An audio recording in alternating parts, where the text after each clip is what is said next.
What's up everyone, it's Andrew here from Offshore Audio, bringing you tips and tricks to help you mix better live events. I've made a lot of mistakes with compression over the years, and I'm lucky enough to have been doing this long enough that I now get to see new people coming into the game making the same mistakes as me using compression.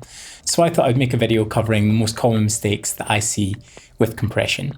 If you don't care about that list, I've created some templates that you can download. I'll leave them in the description down below. You can just screw the list and get on with using the templates. But other than that, this is my 5 top mistakes that I see with compression in a live sound environment.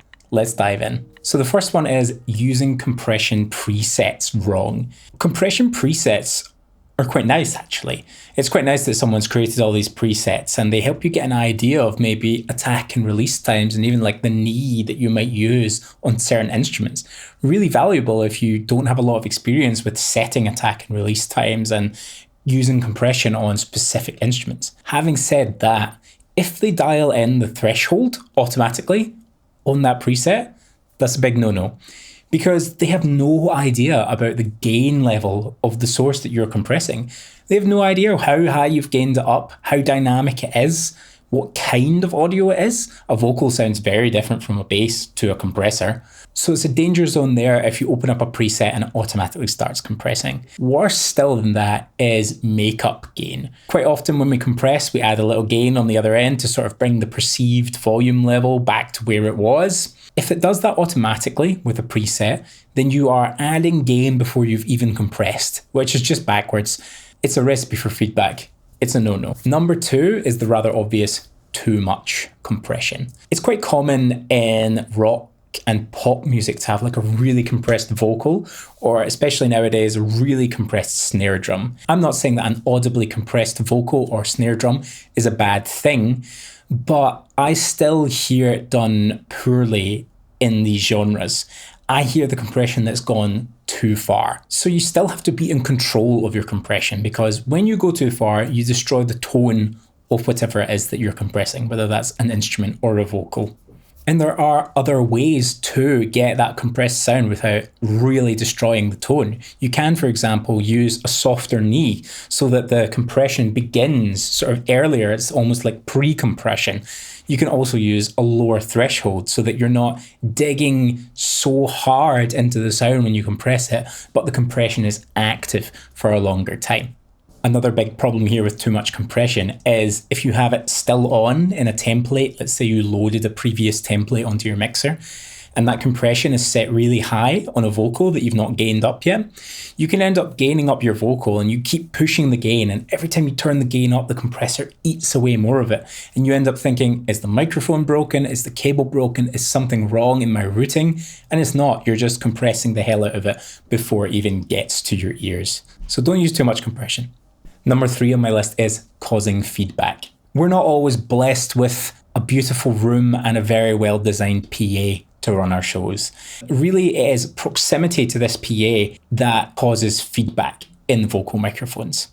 Yes, we can use a little bit of EQ to sort of do a bit of damage control, but really your ceiling for how high your vocal goes is set by PA design and the space that it's in. When we use compression, we're affecting the dynamic range of the source, right? We are turning down the loudest bits.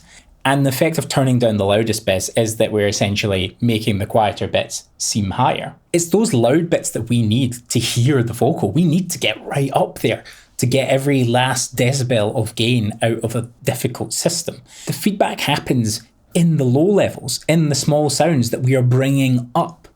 By bringing up the noise floor, when you compress it, you actually push more feedback into your system and you can make it harder to get more gain before feedback.